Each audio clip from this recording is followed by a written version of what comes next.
कभी तुमने सोचा है, ये जो शरीर के भीतर बार बार उठती ये काम ऊर्जा है, ये बार बार क्यों लौट आती है? तुम उसे शांत करते हो, दबाते हो या हस्त मैथुन के जरिए निकालते हो, लेकिन फिर कुछ ही समय में वही बेचैनी, वही छटपटाहट लौट आती है। क्यों? क्योंकि तुमने कभी उसे समझा नहीं, केवल उसे रोकने की कोशिश की। और ध्यान रहे, जो बिना समझे रोका जाता है वह और गहरा होकर लौटता है। मैंने कहा है, हस्त मैथुन कोई अपराध नहीं है, लेकिन इससे ऊपर उठना आध्यात्मिकता की शुरुआत है। जब तक छोटा सुख ही तुम्हारी दुनिया है, बड़ा सुख तुम्हारे अनुभव में आ ही नहीं सकता। और जब तक बड़ा सुख न मिले, छोटा सुख छोड़ा नहीं जा सकता। मनुष्य वही छोड़ पाता है जो उसके भीतर बासी हो गया हो। हस्त मैथुन तब तक नहीं छूटेगा जब तक तुमने उससे कहीं अधिक आनंददायक, कहीं अधिक गहरे, कहीं अधिक पूर्ण अनुभव को न चखा हो। जैसे एक बच्चा जब तक सिर्फ गुब्बारा देखता है, वो ही उसकी दुनिया है। लेकिन एक दिन जब वह आकाश में उड़ते विमान को देखता है, तब गुब्बारे की अहमियत खत्म हो जाती है। ऐसे ही जब तुम ध्यान में उतरते हो, मौन की गहराई में जाते हो, अपनी ऊर्जा को शिखर की ओर ले जाते हो, तब हस्त मैथुन की जरूरत अपने आप गिर जाती है। वह अब आकर्षक नहीं रहता। तुम मुझसे पूछते हो, ओशो, हम हस्त मैथुन कैसे छोड़ें? मैं कहता हूं, जबरदस्ती नहीं, बलपूर्वक नहीं। कोई चीज जितनी बल से रोकी जाती है, उतनी ही बलपूर्वक लौटती है। उसके बजाय आनंद को ऊपर उठाओ, उसे नया मार्ग दो, उसे नए केंद्र दो। यह ऊर्जा कोई शत्रु नहीं, यह वही ऊर्जा है जिससे बुद्ध ने ध्यान पाया, वही जिससे मीरा ने भक्ति जानी, वही जिससे नानक ने ईश्वर को पुकारा। पर जब तक यह ऊर्जा नीचे की ओर बहती है, वह केवल देह तक सीमित रहती है। और जब तुम इसे ऊपर की ओर मोड़ते हो, तब यह बन जाती है साधना, समाधि का मार्ग। पर तुम ये कैसे करोगे? कैसे ऊर्जा को ऊपर ले जाओगे? पहला चरण है देखना कि क्या तुम केवल कामुक आहार ही ग्रहण कर रहे हो। क्या तुम्हारा मन हर समय कामुक विचारों, छवियों, गानों, वीडियो और कल्पनाओं में डूबा है? यह भी एक आहार है। और जब तक यह विषैला आहार तुम भीतर डालते रहोगे, तब तक वह ऊर्जा बार बार नीचे ही गिरेगी। इसीलिए अगले भाग में हम बात करेंगे आहार की। जो तुम खाते हो, केवल वही नहीं जो मुंह से जाता है, बल्कि जो तुम देखते हो, सुनते हो, सोचते हो, वह सब भी तुम्हारा मानसिक और आत्मिक भोजन है। और भोजन ही तय करता है कि तुम कहाँ जाओगे, संभोग की ओर या समाधि की ओर। तुमने कभी सोचा है कि तुम क्या खा रहे हो? मेरा आशय केवल रोटी, चावल, दूध, मांस से नहीं है। मैं उस आहार की बात कर रहा हूं जो आंखों से भीतर उतरता है, कानों से टपकता है, विचारों की तरह मन में भरता है।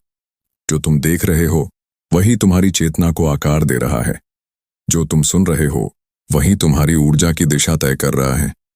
यह भी आहार है, और यह आहार कहीं ज्यादा गहरा असर डालता है तुम्हारे ऊपर। जब तुम टीवी पर, फोन पर, इंटरनेट पर अश्लील चित्र, उत्तेजक दृश्य, कामुक संवाद देखते हो, तब तुम केवल मनोरंजन नहीं कर रहे होते, तुम अपने भीतर एक जहरीली धार छोड़ रहे होते हो। यह धार धीरे धीरे तुम्हारी ऊर्जा को नीचे खींच लेती है, तुम्हारे भीतर इच्छा की आग जलाती है, और फिर वही आग तुम्हें हस्त मैथुन की ओर घसीट ले जाती है। और तुम सोचते हो कि ये इच्छा अपने आप आ गई। नहीं, तुमने ही उसे आमंत्रित किया था। अपने देखने के चयन से, अपने सुनने के आहार से, अपने विचारों की दिशा से। ओशो ने कहा है, मन जो खाता है वैसा ही बनता है। तुम जैसे दृश्य देखोगे, वैसे ही स्वप्न देखोगे। जैसे स्वप्न देखोगे, वैसे ही इच्छाएं जागेंगी। और जैसी इच्छाएं होंगी, वैसी ही तुम्हारी क्रियाएं होंगी। अंततः तुम वहीं पहुंचोगे जहां तुम्हारा ध्यान लगा रहा। यह ध्यान देने की बात है। जब तुम गाय का दूध पीते हो, तो वह शांत प्रकृति देती है। जब तुम मांस खाते हो, विशेषकर जानवरों का, तो वह हिंसा, भय, असंवेदनशीलता का बीज बोता है। वह ऊर्जा को भारी बनाता है, और यह भारीपन तुम्हें नीचे की ओर खींचता है, तुम्हारे शरीर की मूल वासनाओं की ओर। अगर तुम देखोगे तो पाओगे कि साधुओं, सन्यासियों और योगियों ने क्यों दूध, फल, हल्के और सात्विक भोजन को अपनाया? क्योंकि उनका लक्ष्य ऊपर उठना था, मूलाधार से लेकर सहस्रार तक। और भोजन सीढ़ी बनता है नीचे से ऊपर जाने की। जो भोजन तुम्हें नींद में डाल दे, वह तुम्हें ध्यान से दूर ले जाता है। जो भोजन तुम्हें हल्का और मौन बनाए, वही तुम्हें भीतर की ओर ले जाता है। मैं तुमसे कहता हूं, अगर तुम सच में हस्त मैथुन से ऊपर उठना चाहते हो, तो सबसे पहले अपने आहार पर नजर डालो। तुम क्या देख रहे हो? तुम किसे फॉलो कर रहे हो? तुम किसे सुन रहे हो? कौन से गीत, कौन से विचार, कौन से शब्द तुम्हारे आसपास मौजूद हैं? क्योंकि यह सब तुम्हारे बीज बन रहे हैं, और जब बीज पड़े हैं तो वृक्ष निकलेंगे ही। अगर तुम विष बोओगे तो अमृत की आशा व्यर्थ है। अगर तुम कामुक चित्रों, गानों, संवादों से घिरे हो तो भीतर की ऊर्जा वही रास्ता पकड़ेगी। फिर मत कहो कि इच्छा कहाँ से आती है। इच्छा वहीं से आती है जहां से तुम उसे खिला रहे हो। इसीलिए अब समय है देखने की आदतों को, सुनने की पसंद को, सोचने की दिशा को बदलने का। यह कोई जबरदस्ती नहीं है, यह एक आमंत्रण है भीतर के आनंद के लिए। वह आनंद जो शांति से आता है, गहराई से आता है, न कि शरीर के एक तात्कालिक विस्फोट से।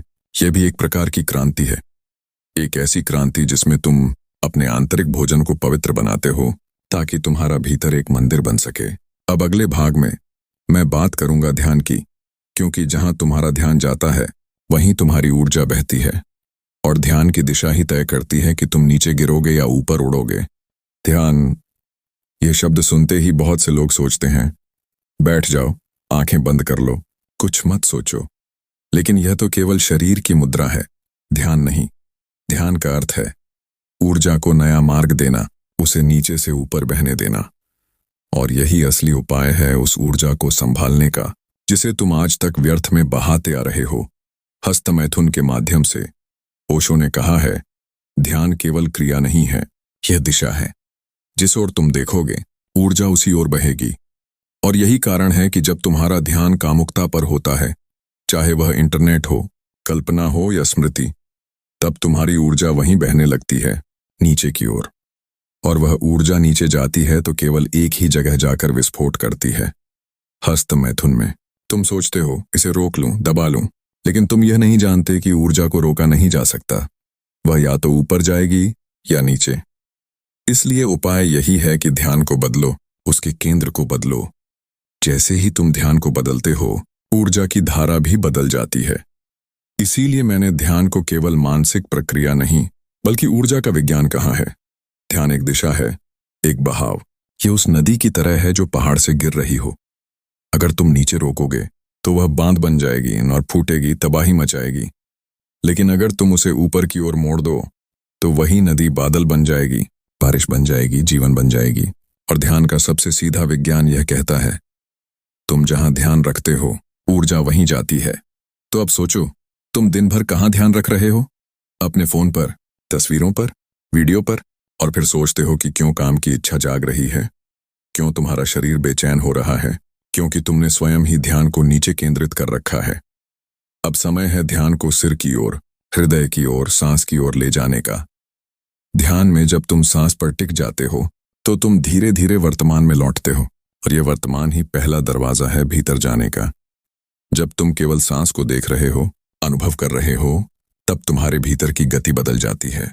ओशो ने कहा है, ध्यान कोई संघर्ष नहीं है, ध्यान केवल देखना है, गहराई से, मौन से, प्रेम से। जब तुम उस मौन को भीतर अनुभव करने लगते हो, तब वही ऊर्जा जो नीचे जाना चाहती थी वह ऊपर की ओर मुड़ जाती है। और यही है असली परिवर्तन, यही है योग, यही है ऊर्ध्वगमन, यही है समाधि की ओर पहला कदम।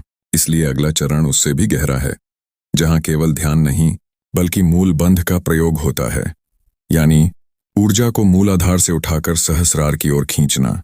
यह शरीर का सबसे अद्भुत विज्ञान है, जिसे योगी जानते हैं, सिद्ध जानते हैं, और अब तुम्हें जानना है। अब हम आ गए हैं उस बिंदु पर जहां केवल ध्यान ही नहीं बल्कि शरीर की उस गुप्त कुंजी को समझना जरूरी है, जो ऊर्जा के प्रवाह को नीचे से ऊपर मोड़ सकती है। इस विज्ञान को कहते हैं मूल बंध। यह कोई साधारण क्रिया नहीं है, यह वह द्वार है जहां से संभोग की ऊर्जा समाधि की ओर परिवर्तित होती है। मूलबंध का अर्थ है मूलाधार चक्र पर स्थित ऊर्जा को, जो सामान्यतः नीचे की ओर बहती है, उसे बंधन देकर ऊपर की ओर मोड़ना। यह ऐसा है जैसे नदी को पहाड़ की ओर चढ़ा दिया जाए। और जब यह परिवर्तन होता है तो वही ऊर्जा जो अब तक केवल हस्त मैथुन या संभोग में बहती थी, वह अब ध्यान, मौन और प्रकाश में बदल जाती है।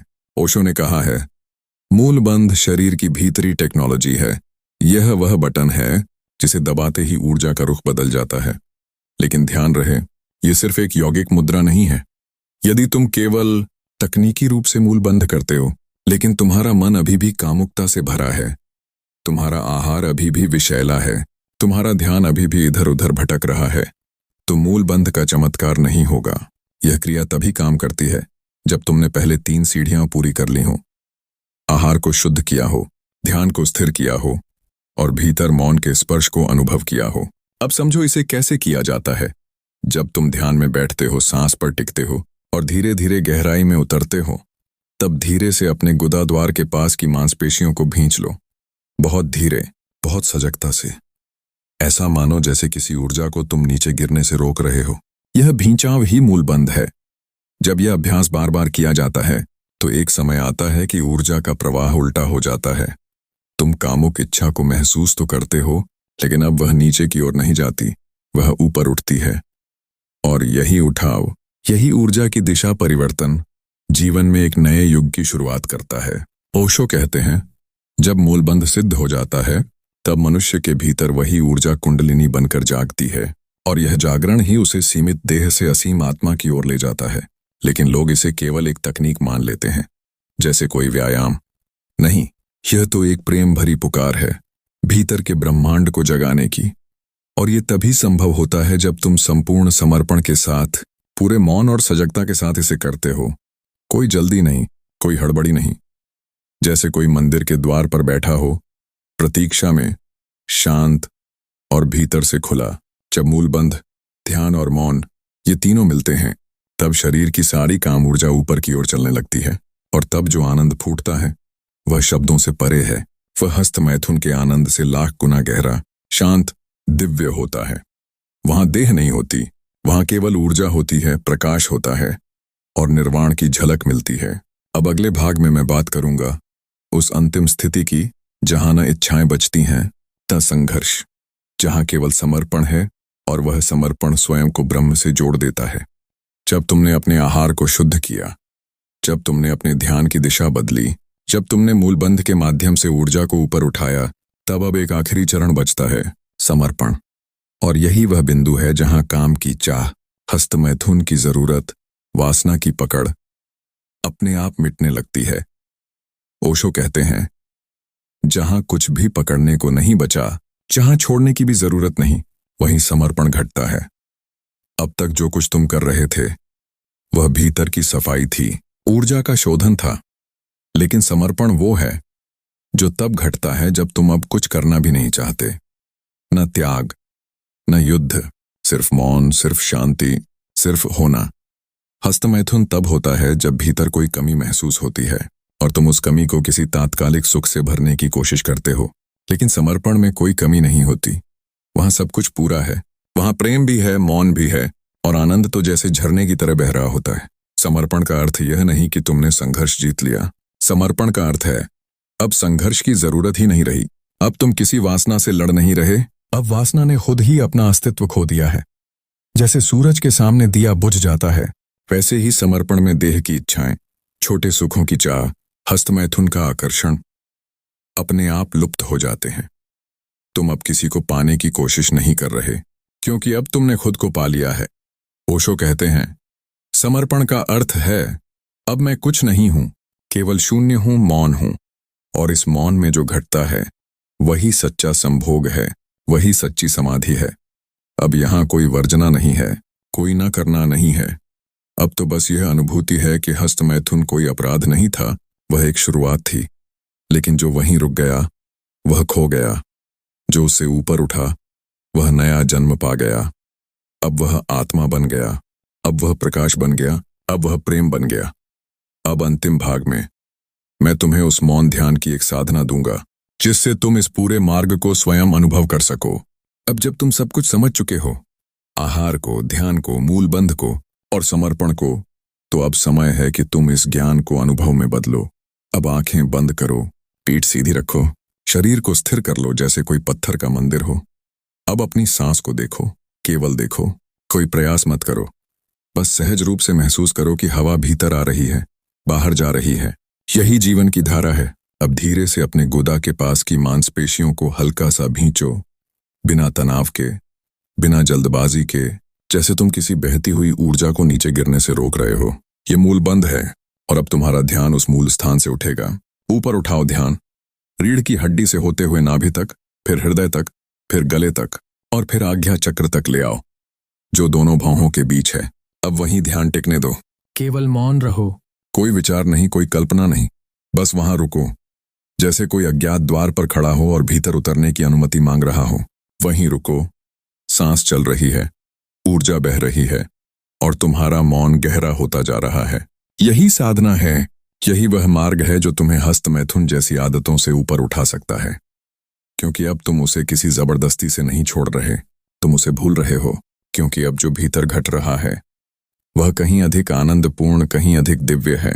ओशो कहते हैं, सच्चा ब्रह्मचर्य तब घटता है जब तुम्हें संभोग की जरूरत ही महसूस नहीं होती, क्योंकि अब तुम्हारे पास कुछ उससे कहीं गहरा है। ध्यान, मौन, प्रेम। अब धीरे धीरे आंखें खोलो और महसूस करो, तुम्हारे भीतर कुछ बदल गया है। शायद अभी थोड़ा, शायद बहुत, लेकिन दिशा बदल चुकी है। और एक बार दिशा ऊपर की ओर हो जाए तो तुम्हें कोई नहीं रोक सकता।